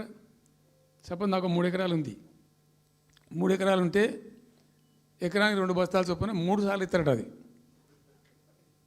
అంటే 3 సార్లు పోవాలి. ఇక యాడికి పోవాలో నాకే తెలియదు. ముఠమూల యాపే దొరకదు కాలబెట్టి. అది ఏదైనా చదువుకొని పూరాన్ని పెట్టుకొని విని పట్టుకొని తిప్పల పడదామంటే కూడా ఆ యాప్ ఒత్తితే ఏం కనబడుతుందట. యాప్ ఒత్తితే ఏం కనబడుతుందట. ఏ గోదాంలో ఎరువులు అని చెప్తారట. అంటే ఇలా గజ్వేల్లో చెప్తారు, రేపు సిద్దిపేటలో చెప్తారు, ఎల్లుండి సిరిసిల్లలో చెప్తారు. ఏ గోదాం పోవాలి, ఎటు పోవాలి? ఇంతకన్నా జోక్ ఉంటుందా? రైతులకు మండల కేంద్రంలో ఎరువుల దుకాణం ఉంటుంది, తప్పితే వాళ్ళ తాలూకా కేంద్రంలో ఉంటుంది ఎక్కువ. ఆడ సాగుకారు ఉంటాడు, ఇచ్చేటోడు ఉంటాడు, అప్పిచ్చేటోడు ఉంటాడు. మనం బాగా విస్తరించామమ్మా. నేను ఏమంటున్నానంటే 7,100 కొనుగోలు కేంద్రాలు పెట్టినాం కదా, వాళ్ళ ఊర్లో పోయి కొన్నాం కదా, ధాన్యం నెత్తిన పెట్టుకొని వాళ్ళ అంగడికి వచ్చి ఈ మార్కెట్ అప్పుడు తిరుగుడే బంద్ చేసినాం కదా. అసలు రైతు సెంట్రిక్గానే మన పరిపాలన ఉండే కదా కంప్లీట్గా. అని మొత్తం సాప్ పట్టేసారు. ఇప్పుడు అరాస్ పాటలు వాడి 2 సార్లు రైతు బంద్ ఎగ్గొట్టిండ్రు. పెన్షన్ 4,000 ఇస్తామని 2 నెలల పెన్షన్ ఎగ్గొట్టిండ్రు. చాలా భయంకరమైనటువంటి పరిస్థితి తీసుకొచ్చింది రాష్ట్రంలో. ఇంత దిక్కుమాలిన కథ. నిరుద్యోగ భృతి ఇస్తాము, ఇవాళ మొక్కాల ఎన్ని అసలు హామీలు. నిరుద్యోగ భృతి ఇస్తాము, తోక ఇస్తాము, నోటిఫికేషన్లు ఇస్తాము, జాబ్ క్యాలెండర్లు ఇస్తాము, విద్యా భరోసా కార్డు. ఇక వాడు చూసేవాడు అడ్డం పడే ఆయన ఓటేసారు జనం. ఇప్పుడు జరిగింది ఏంది? టెంప్ట్ అయిపోయినారు. ఏమైందంటే యాక్చువల్లీ ఫ్యాక్ట్ ఏంటంటే ఇదే తెలంగాణ భవన్లో ఎన్నికలకు పోతున్నాం 2014. ఎన్నికల కమిటీ, హామీల కమిటీ ఒకటి ఉండే, మేనిఫెస్టో కమిటీ. అది రాస్తాను. దానిలోకి 2-3 రిటైర్డ్ ఐఏఎస్ అధికారులు కూడా ఉంటే అప్పుడు ఒక సందర్భం వస్తే నేను అడిగిన, అసలు మనం పెన్షన్ ఎందుకు ఇస్తాం ప్రజలకు? Why do you give pensions at all? ఎందుకు ఇవ్వాలి అసలు? దానికి ఒక పరమార్థమో పర్పస్ ఉందా? అగాధం పట్టుకొని ఇట్లా పంచిపెట్టుడా ఏంది అసలు? మీ ఉద్దేశం ఏంటి సార్ అన్నారు. అనుకోకుండా దురదృష్టవశాత్తు కొందరు డెస్టిట్యూట్స్ అవుతారు, కొందరు ఫిజికల్ హ్యాండిక్యాప్డ్ అవుతారు. ఇలా మంచిగానే ఉన్నాం, ఏమో ఏమైనా ఒక యాక్సిడెంట్ అయితే కథం తెల్లారి మనం వికలాంగుడు అయిపోతాం, కదలలేని పరిస్థితికి వచ్చేస్తాం. రకరకాలు ఉంటాయి. వృద్ధాప్యం వస్తే పాపం వాళ్ళ పిల్లలు చూసి చూడకపోయారు, కొంతమంది పట్టించుకొని లేని వాళ్ళు ఉంటారు. అట్లాంటి వాళ్ళకు, అనాథలకు, ఆర్ఫన్స్కు, డెస్టిట్యూట్స్కు, విధివంచితులకు ఇచ్చేది పెన్షన్. అది ఎందుకు? అదొక పరమార్థం ఉండాలి. వాళ్ళు బిర్యానీ తినకున్నా, పెద్ద గందరగోళం లేకున్నా కనీసం 2 పూటలు పప్పు పచ్చిపులిసింది అన్నం తిని వాంజాల వాడు పండుకుంటట్టు ఉండన్న ఆ మేరకు ఇవ్వండి అని చెప్పినాం. అప్పుడు ఒక ఆయన గోయల్ సాబ్ అని ఉండే ఐఏఎస్ ఆఫీసర్. ఆయన ఉప్పుకింత పప్పుకింత అని అన్ని రేట్లు లెక్కబెట్టి 670 రూపాయలు ఇస్తే సరిపోతుంది సార్ అన్నాడు. నేను గావాలకి ఇచ్చేదానికి కోసి చేయను, 1,000 రూపీస్ పెట్టు, పెద్ద కథ ఎందుకు అని 1000 చేసాం. దేనికన్నా కానీ 1000 రూపీస్ చేసినాం ఫస్ట్. సెకండ్ టర్మ్ నేను ప్రకటించిన, మళ్ళీ మేము గెలిపించుకొని ఈసారి గెలిస్తే వెంటనే 2000 రూపీస్ చేస్తామని చెప్పాను. మొదలు 1000 అన్నవాడు అడగలే, మా అంతటా మేమే సుమోటోగా మాట్లాడి చెప్పి డే 1 గవర్నమెంట్ ఇచ్చిన ఫస్ట్ క్యాబినెట్ని డిసైడ్ చేసి 1000 రూపీస్ పెట్టాం. 200 to 1000, 1000 to 2000 also first మంత్ని. Second టర్మ్లో మా గవర్నమెంట్ వస్తే ఫస్ట్ మంతే, ఏ మంత్లో గవర్నమెంట్ వచ్చినా అదే మంత్లో 2000 రూపీస్ చేసినాం, జనానికి అందించినాం. జనం కూడా ఏమనుకున్నారు, కేసీఆర్ 2 అన్నప్పుడు 4 అన్నట్టుగా ఇస్తాడు కావచ్చు. టెంప్ట్ అవుతారు పాపం, సహజంగా పేదవాళ్ళు కదా, లేని వాళ్ళు కాబట్టి. మనది కాదు సబ్జెక్ట్, అది కాదు కదా. ఈయన 2 ఇచ్చిండు కదా, 200 2000 చేసిండు, ఈడు తప్ప 4000 చేస్తాడేమో అనే ఆశలో మా కోటేసే ఉద్దేశం ఉన్న ప్రజలు కూడా ఈ మాయల పడి పాపం టెంప్ట్ అయిపోయి గోల్మాల్ అయిపోయి ఓట్లు వేసినారు. ఇలా తలలు బాదుకుంటున్నారు, తిడుతున్నారు, భయంకరమైన తిడుతున్నారు. నిన్న నేను హైదరాబాద్ వస్తున్నాను. నిన్న నేను మా ఫామ్ నుంచి బయలుదేరి వస్తుంటే ఒక 10 చోట్ల ప్రామిస్ చెప్తున్నాను. 10 ప్లేసెస్లో పక్క పండు వచ్చుకో, కానీ కార్లో కూర్చుని 2 స్టీరింగ్ ఇచ్చిపెట్టి 2 చేతులు మీదకి పెట్టిండు. బాస్ మళ్ళీ మనం జల్దీ రావాలి, మనమే వస్తున్నాం, నెక్స్ట్ మనమే అని దుంకుతున్నాడు. ఆ మోటార్ పైకి వేసేవాళ్ళు వాడు పక్కన డుర్రమన్న పక్కన వచ్చి వాడు వచ్చి నెక్స్ట్ మనమే సార్ వచ్చేతను నడుపుతూ పోతుండ్రు. హైదరాబాద్ సిటీలో అనేక ప్లేసెస్లో కనీసం ఒక 10-12 ప్లేసెస్లో అట్లా చెప్తున్నారు జనం. అది దేనికి సంకేతం? మీ మీద ప్రజలు విశ్వాసం కోల్పోతున్నారు రోజు రోజుకు, మీ చర్యల వల్ల, మీ పిచ్చి పనుల వల్ల. ఇంకోటి ఏంది, మీరు చేసే చర్యలు ఎట్లున్నాయి? మొత్తం రియల్ ఎస్టేట్ బ్రోకర్ దందానేనా? ఫార్మాసిటీ ఎందుకు వచ్చిందండి? ఫార్మాసిటీ మాకు మా ప్రభుత్వం ఎందుకు వచ్చింది pharma city? Why did we bring pharma city at all? అనుకోకుండా కొన్ని ప్రాంతాలకు, కొన్ని రాష్ట్రాలకు కొన్ని సందర్భాలు కలిసి వస్తాయి. భారత ప్రభుత్వం ఆనాడు ఉన్నటువంటి నెహ్రూ గారి ప్రభుత్వంలో ఈ ఫిలకు వ్యాధి, కలరా వ్యాధి వ్యాపించి ప్రజలు ఇబ్బడిగా చచ్చిపోయేది. ఎట్లా అంటే దీనికి ప్రాపర్ మెడికేర్ లేదు, ఎక్కడికక్కడ లోకలైజ్డ్ ప్రొడక్షన్స్ ఉండాలని చెప్పి ఐడిపిఎల్స్ అని పెట్టిండ్రు. కొన్ని కీలక రాష్ట్రాలలో పెట్టిండ్రు. అందులో మన అదృష్టంకు ఆ టైంలో హైదరాబాద్ కూడా ఐడిపిఎల్ వచ్చింది. ఐడిపిఎల్ యొక్క పుణ్యమా అని దాంట్లో నుంచి కొంతమంది నేర్చుకొని బయటకు వచ్చి, డాక్టర్ అంజిరెడ్డి కూడా ఐడిపిఎల్ ఎంప్లాయ్, బయటకు వచ్చి వాళ్ళు స్వయంగా పెట్టి చాలా విస్తరించారు. చాలా అంటే చాలా విస్తరించారు. ఆయన దగ్గర, అంజిరెడ్డి దగ్గర పనిచేసిన కూడా బయటకు వచ్చి వాళ్ళు పెట్టుకొని వాళ్ళు విస్తరించారు. ఇట్లా ఏమైపోయింది? Hyderabad has become a medical hub, pharma hub. ఒక ఆయన వచ్చి నాకు డబ్బులు బాగున్నాయి కాబట్టి నేను 10,000 కోట్లు పెట్టి పరిశ్రమ పెడతాను, నడవది ఎడబడతా అంటే పెడతా అంటే దానికి ఎక్కువ కావాలి. అంటే ఆ ఎంప్లాయీస్, ఆ టెక్నీషియన్స్, ఆ కథా కార్ఖానా ఎక్కడైతే ఉంటుందో అక్కడ సక్సెస్ అవుతుంది. అట్లా ఏమైంది? ఫార్మా యొక్క ఎక్కువ బిల్డ్ అయింది హైదరాబాద్లో. ఫార్మా యొక్క ఎక్కువ బిల్డ్ అయిన ద్వారా చాలా ఇబ్బడి ముగ్గడిగా కంపెనీలు వచ్చినాయి ఇక్కడ. అసలు 1/3 వరల్డ్కు మన జినోమ్ వ్యాలీ నుంచే వ్యాక్సిన్ సప్లై అవుతుంది. ఇవాళ 1/3 of the world Hyderabad genome valley నుంచే వ్యాక్సిన్ సప్లై అవుతుంది. అట్లా ఎప్పుడో ఉన్న బయాలజికల్ ఈవెంట్స్ ఆ రాజుగారు స్థాపించారు ఆ కాలం 104 సంవత్సరాల క్రితం నిజాం పీరియడ్లో. అట్లాంటి కంపెనీలు వస్తూ వస్తూ వస్తూ వస్తూ వస్తూ Hyderabad has become a best destination for pharma. అయితే ఏమవుతుంది? ఆ రసాయనిక వ్యర్థాలు ఏవైతే ఉంటాయో అవి కొద్ది కారకాలు ఉంటాయి, ఇబ్బందులు కలిగిస్తాయి. మన హుస్సేన్ సాగరే కాలుష్యమయమైపోయి గబ్బు వాసన వచ్చే పరిస్థితి ఉండేది, మనం అందరం కూడా చూసినాం. సో దీని నుంచి ఈ హైదరాబాద్ బయటపడాలి. ఫార్మా వదులుకుందామా? వదులుకోవద్దు. మరి ఏం చేయాలా? ఒక 4 టీములు తింపిందండి నేను ప్రపంచవ్యాప్తంగా, ఐఏఎస్ అధికారుల బృందాలు. శాంతికుమార్ గారు అని చెప్పి ఆమె చీఫ్ సెక్రటరీ కూడా రిటైర్ అయింది. ఆమె అప్పుడు హెల్త్ సెక్రటరీగా ఉండే కొంతకాలం. ఆమె నాయకత్వంలో పంపించాం, చాలా దేశాలకు పంపినాం. మరి తిరిగి రండి. ఇప్పుడు ఏమైంది? మందులు లేని ప్రపంచాన్ని ఊహించలేం, మందులు కావాల్సిందే. మందులు తయారు చేసే సందర్భంలో తప్పకుండా కొంత వేస్టేజ్ ఉంటుంది. ఆ వేస్టేజ్ని ఎట్లా మేనేజ్ చేయాలి అని దానికి తెలివి కావాలి. సింపుల్ ఎగ్జాంపుల్ చెప్పండి, మన ఇంట్లో కిచెన్లో కూడా డైలీ వేస్ట్ ఉంటుంది, కానీ చాలా నీట్గా పెట్టుకుంటాం మనం దాన్ని. ఆ వేస్ట్ని డిస్పోజ్ చేస్తాం, కిచెన్లోనే ఉంచితే చచ్చిపోతాం కాబట్టి ఆ భయానికి క్లీన్ పెట్టుకుంటాం, మన ఓన్ కిచెన్ కాబట్టి. ఎగ్జాక్ట్లీ ఎట్లయితే కిచెన్ క్లీన్ పెడతారో వాటిని కూడా అట్లా క్లీన్ పెట్టాలి. అయితే ఒక ఫార్మా కంపెనీ ముందు నుంచి మనం పోతున్నాం అనుకోండి, మన దగ్గర అయితే వాసన వస్తుంది, మనకు తెలుస్తుంది ఇదేదో మెడిసిన్ తయారు చేసే కంపెనీ అని. వేరే దేశాలలో అట్లా లేదు, యూరోప్లో లేదు, యూఎస్లో లేదు, చాలా దేశాల్లో లేదు, చైనాలో లేదు. సో గొట్టం నుంచి పొగరాదు. సో మనం మాత్రం టెక్నాలజీ మనం పెట్టుకోలేమా, పెద్ద ఇష్యూ ఏందని చెప్పి ఐఏఎస్ అధికారుల బృందాలను తింపిన నేను అనేక దేశాలకు తింపి పంపించి, హైదరాబాద్లో ఫార్మా ఉంది కాబట్టి హైదరాబాద్ యొక్క లార్జర్ ఇంట్రెస్ట్లో ఫ్యూచర్ దృష్ట్యా ఫార్మాను కాపాడుకోవాలి, ఆ ఎక్కువ పోనీయద్దు, ప్లస్ ఈ కాలుష్య భారం నుంచి ప్రజలను రక్షించుకోవాలి. ఎట్లా అంటే జెడ్ఎల్బి అని వచ్చింది, జీరో లిక్విడ్ బేస్ అని.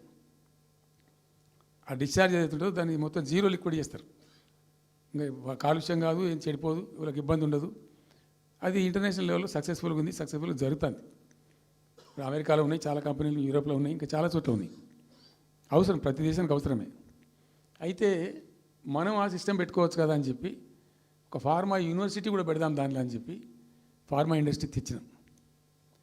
2 హెలికాప్టర్లు తీసుకొని ఆ ఫార్మా బిజినెస్ మెన్ ఎవరైతే ఉంటారో వాళ్ళని నేనే స్వయంగా పెట్టుకుని పోయి ఆ ముచ్చర్ల కాడ పోయి తీసుకుపోయి చూపించి ఈ ప్లేస్ బాగుంటుంది కదా అంటే బాగుంటుందని చెప్తే దాన్ని ఫైనల్ చేసి చాలా కష్టపడి 5-6 సంవత్సరాలు పర్సూ చేసి రైతాంగంతో ఘర్షణ పడకుండా ఒక 20,000 ఎకరాలు పెట్టుకొని చేస్తే 14,000 ఎకరాల పైచీలకు వరకు 14,000 నెట్ వచ్చింది ప్రభుత్వానికి. 14,000 acres already acquired by government.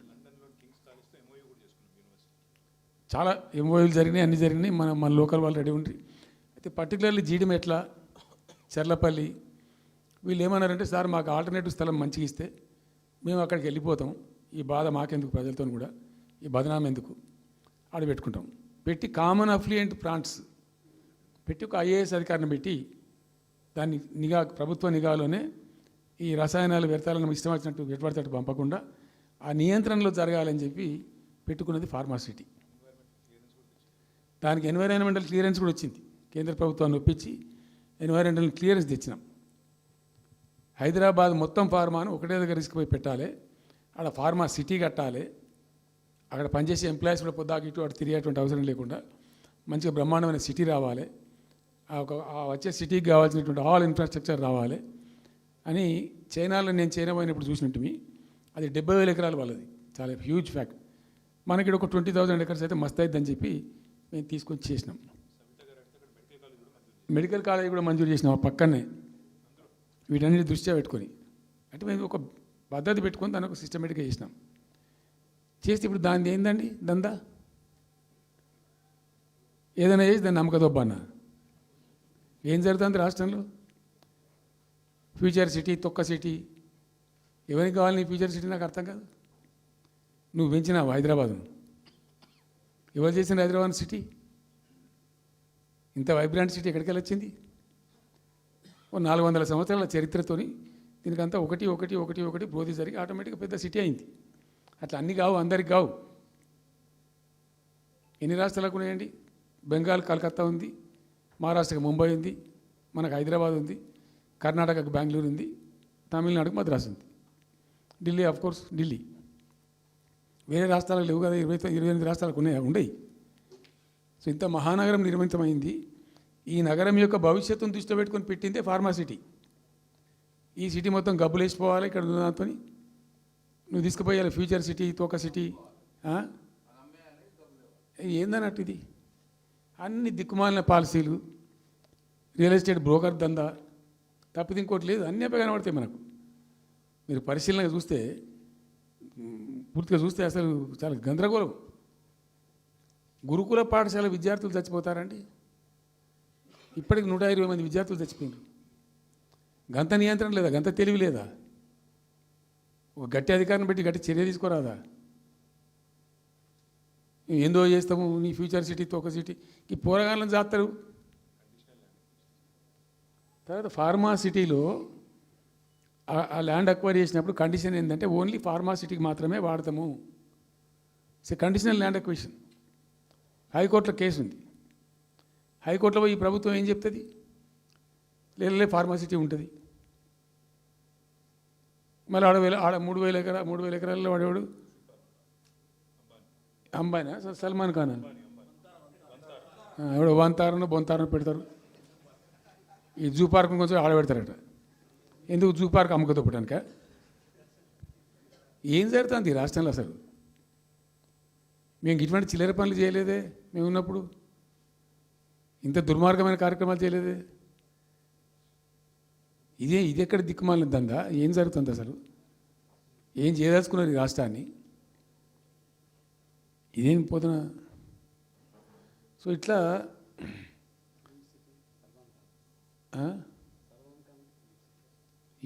అది ఏందో నేను ఒక్కటే మాట్లాడుతున్నానండి. బిజినెస్ మీట్ పెడతాం, ఎంఓయూలు చేసుకుంటాం, ఏ ప్రభుత్వం చేయాల్సిందే.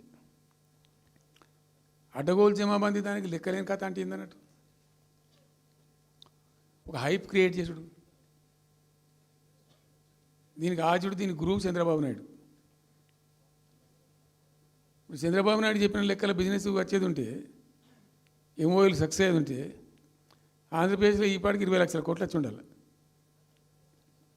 ఆయన ఫస్ట్ టైం అలా సీఎం ఉన్నప్పుడు ఆ ఊళ్ళో పెట్టే కదా వైజాగ్లో, అమరావతిలో కదా వైజాగ్లో పెట్టిండు. వైజాగ్లో ఎవరు వెళ్ళి ఎంఓఎల్ చేసిన వాళ్ళంటే వంట మనుషులు అని చెప్పిండ్రు. ఆ స్టార్ హోటల్లో బయట వంట మనుషులు వాడు ఎవడ సప్లై చేసేటోళ్ళు వాడు వచ్చి కూర్చోపోయి సంతకం పెట్టే పెట్టిండు వాడు పాపం. అవునా అంటే పాపులర్ అయింది అది. ఇప్పుడు మరి ఎక్కడ ఆ పెట్టుబడులన్నీ ఎక్కడ చెప్పండి. ఆఖరికి 10,000 కోట్లు అన్న రావాలి. 15 లక్షల కోట్లు, 6 లక్షల కోట్లు, 8 లక్షల కోట్లు.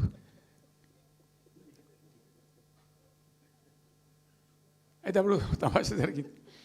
ఈ భోపాల్ ముఖ్యమంత్రి, అప్పుడు నేను ముఖ్యమంత్రి నుండి భోపాల్ ఉన్న ఆయన పేరు శివరాజ్ సింగ్ చౌహాన్, ఆయన సీఎం ఉండే. ఆయన ఆ ప్లానింగ్ అదే ఇప్పుడు నీతి ఆయోగ్ ఉంది కదా, దానిలో సబ్ కమిటీకి ఆయన చైర్మన్. నేను భోపాల్లో పెడతా బాయ్ సాబ్ జర వచ్చిపోను అని ఖచ్చితంగా ఊరికే బతిమాలితే ఫోన్ల మీద ఫోన్లు చేస్తే ఏం భోపాల్ లేవా మీరు చూసుకొని అంటే, లేదు సార్ నువ్వు తప్పకుండా రావాలంటే సరే అని పోయినండి. అయితే ఆడొక ఇండస్ట్రీ మినిస్టర్ ఉంది, వాళ్ళ గవర్నమెంట్కి ఉంటారు కదా మధ్యప్రదేశ్కు. ఆమె వచ్చి నీ కొడుకు వచ్చి బాగా ఆగమాగం చేస్తానని మమ్మల్ని అంటే ఎందుకు చేస్తాడమంటే ఆయన అదొకటితోటి మాట్లాడి ఎక్కువ చేసుకుంటుండు బాగా అంటే, నువ్వు కూడా దాంట్లో గట్టిగా చెయ్యి. ఆమె వసుంధర రాజే చెల్లెలు, ఆమె పేరు యశోధర రాజే ఏదో అన్నది. అంటే నేను అంతకుముందు ఒక కొద్ది రోజుల ముందే నేను భోపాల్ పోవడానికి ఒక దాదాపు 2-3 మంత్స్ బిఫోరే మోడీ గారు వచ్చిండు. అక్కడ వచ్చి 14 లక్షల కోట్లకు ఎంఓయూ చేసి పడేసారు. ఇది మధ్యప్రదేశ్ గవర్నమెంట్. ఏంటి మొన్న 14 లక్షల కోసం చేసింది కాదమ్మా, మీకు నాకు అర్థం కాదు, నీకేం రాలేదంటావు నువ్వు. ప్రధానమంత్రి మీకు సపోర్ట్ ఉండే, మీకు పార్టీ అయ్యి మీకు మంచిగా నీకు ఇంత లాభం ఉంది అంటే ఓ సో బోగసాయి సాబా. ఆమె నేను అతను ప్రామిస్ చెప్తాను, నేను ఐ వాజ్ షాక్డ్. అది వచ్చేదా పోయేదా సార్ అంత వాటిగా గ్యాసు అంటే ఈ గ్యాసులు ఎవరిని మోసం చేయడానికి ఇంత వంచిస్తారా ప్రజలను? నికరంగా వస్తే పెట్టుబడులు రావాలి కదా, కనబడతాయి కదా. ఆ పెట్టుబడులు వస్తే లాభాలు జరుగుతాయి, ఉద్యోగాలు వస్తాయి, ఫ్యాక్టరీలు వస్తాయి, అడిషనల్ ఇన్కమ్ జనరేట్ అవుతుంది, స్టేట్ గవర్నమెంట్కి జిఎస్టీ పెరుగుతుంది. ఏం లేదు వాటిదే గ్యాసు. మొన్న వీలైతే చెప్పి 5 లక్షల నువ్వు కొంచెం తగ్గించి చెప్తున్నావు. నేను పేపర్లో చూసింది 575.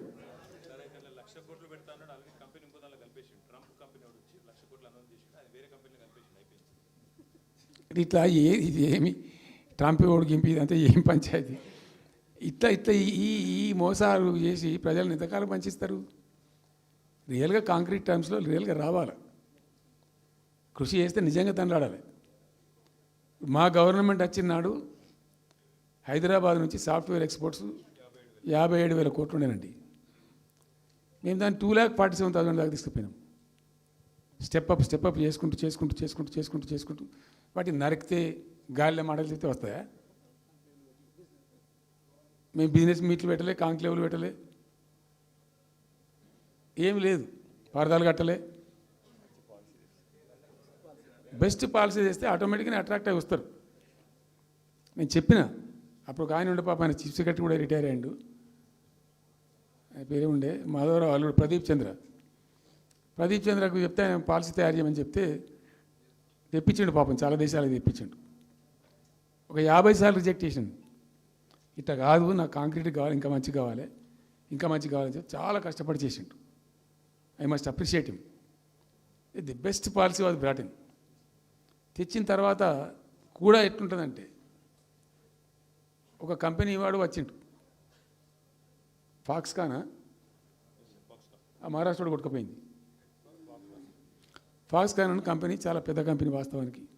ఇదేవి తయారు చేస్తారు, ఈ సెల్ ఫోన్లు ఇవన్నీ ఎలక్ట్రానిక్స్లో ఉన్నాడు. చాలామంది ఉమెన్కి ఎంప్లాయ్మెంట్ దొరుకుతుంది దాంట్లో, 1000 మందికి. సరే వస్తే మనకు కూడా లాభం జరుగుతుంది. వాని ఎంబడి మస్తు దానిలో ఆల్మోస్ట్ వచ్చిండు, 90% వచ్చిండు. మీ పాలసీ బాగుందని అప్రిషియేట్ చేసి అన్నీ చేసిండు. యాళ్ళకు వస్తే మహారాష్ట్ర ప్రభుత్వం 3,000 కోట్ల రూపాయలు వానికి నగదు ఇన్సెంటివ్ ఇస్తాను వాడు కొట్టుకుపోయాడు. 3,000 crores ఎదురిస్తేనే నీకు డబ్బులని తీసుకుపోయాడు. అప్పుడు మనకు అంత కెపాసిటీ లేకుంటే సరే రియల్ ట్రై చేస్తే కాంపిటీషన్ ఉన్నప్పుడు ట్రై చేస్తే కొన్ని సందర్భాలు జరుగుతాయి, కొన్ని జరిగాయి. ఉన్నట్టు తెలుసు, కట్టండి కదా, నడుస్తుంది కదా, ఫ్యాక్టరీ స్టార్ట్ కూడా అయింది కదా ఆల్రెడీ. సో అట్లా రియల్ ఎఫర్ట్ చేస్తే కొంత జరిగేటువంటి ఆస్కారాలు ఉంటాయి.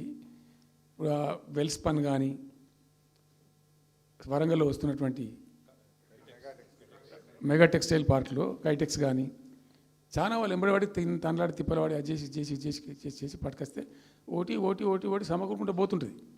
కానీ వట్టి హైప్ క్రియేట్ చేసి మందిని మోసం చేసి ఎన్ని రోజులు ఇస్తుంది? ఆత్మవంచన, ప్రజావంచన.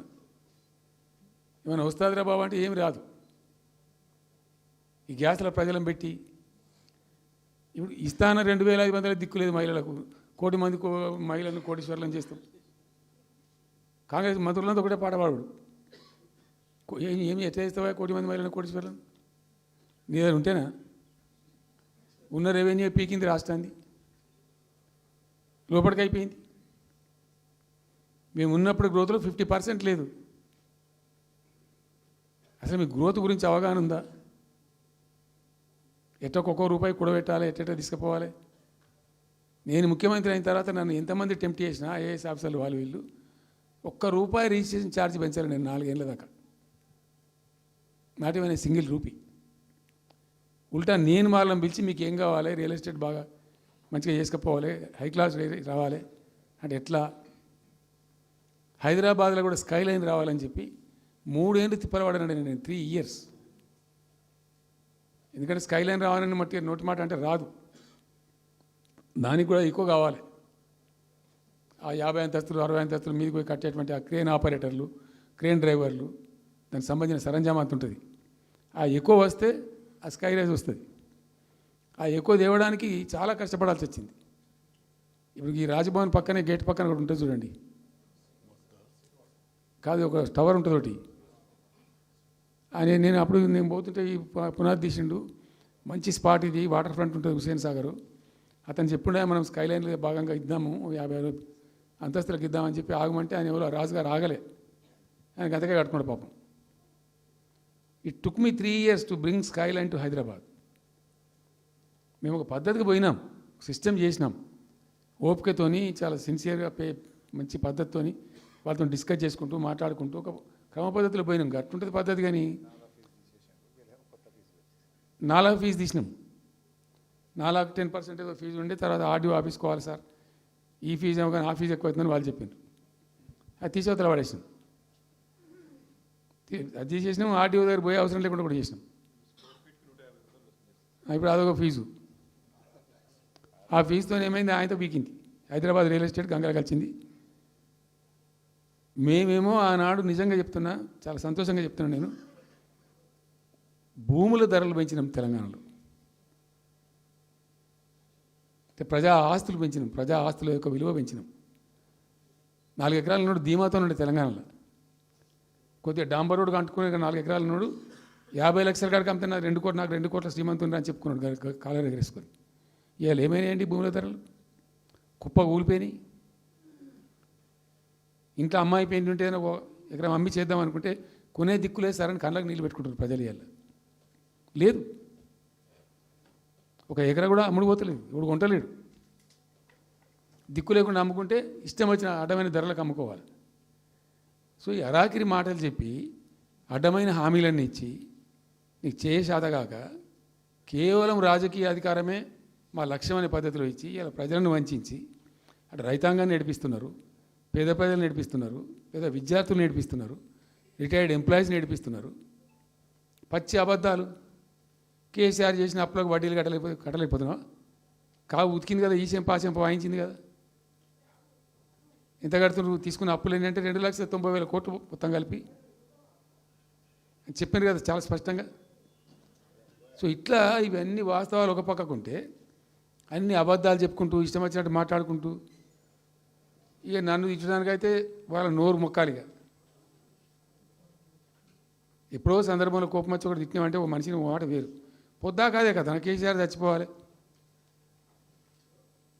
మాట్లాడినప్పుడల్లా ఎక్కడైనా మాట్లాడు, ఏ సందర్భంలో మాట, నువ్వు కాలేజీలో మాట్లాడు, లేకపోతే ఇంకో కాడ మాట్లాడు, స్కూల్ పిల్లల కాడ మాట్లాడు.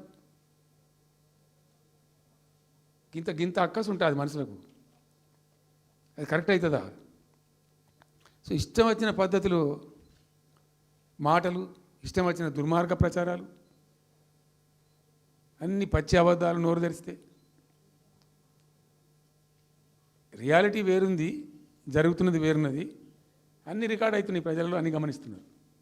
సో కాబట్టి ఏదేమైనప్పటికీ పాలమూరు రంగారెడ్డి ఎత్తిపోతల పథకం విషయంలో ఎట్టి పరిస్థితుల్లో రాజీ పడం. ఈ ప్రభుత్వాన్ని నిద్రపోనీయం, కేంద్ర ప్రభుత్వాన్ని కూడా నిద్రపోనీయం. మా హక్కుల పరిరక్షణకు ఒక డ్రాప్ తక్కువైనా కూడా at any cost, at whatever cost, TRS పుట్టిందే తెలంగాణ ప్రజల కోసం. తెలంగాణ ప్రజలకు ఒక నొక్కు పడుతుంటే మౌనం పాటించలేం. మీరు ఏం ఊరుకో ఏం చేసుకో, నాకు ఇన్ఫర్మేషన్ వచ్చింది, మీటింగ్ జరుగుతుంటే మరి 4 గంటలకు అయిపోవాలి లెక్క ప్రకారం. It was extended. 5 గంటలకే ఉత్తమ్ కుమార్ రెడ్డి ప్రెస్ మీట్ పెట్టిండు. మీకు కూడా వచ్చి ఉంటుంది ఇన్విటేషన్. ఎందుకు కేసీఆర్ కాగానే మనం ఇంకొక వరుస మళ్ళీ మొరగాలి చిట్ చాటు, అది కూడా ఎందుకు మొరగడానికి, ఆ మొరుగుడుకు వాల్యూ ఉంటుంది. So thank you so much. ఈరోజు నేను ఏమంటున్నాను, మీతో ఒక request, Rahul don't be hasty. ఇవాళ I'm only restrict my self to Palamuru ఎత్తిపోతల పథకం. అది డైల్యూట్ అవుతుంది కాబట్టి ఇలా చెప్పాను. నేను ఉంటున్నా, మీకు అందుబాటులో ఉంటుందిగా. I'm on the field now. కాబట్టి మీకు please here me. You have to excuse me today. దానికే నేను రిస్ట్రిక్ట్ అవుతాను. ఇవాళ any question, 100 questions you put me, I will give you answer tomorrow or day after, any time. Thank you.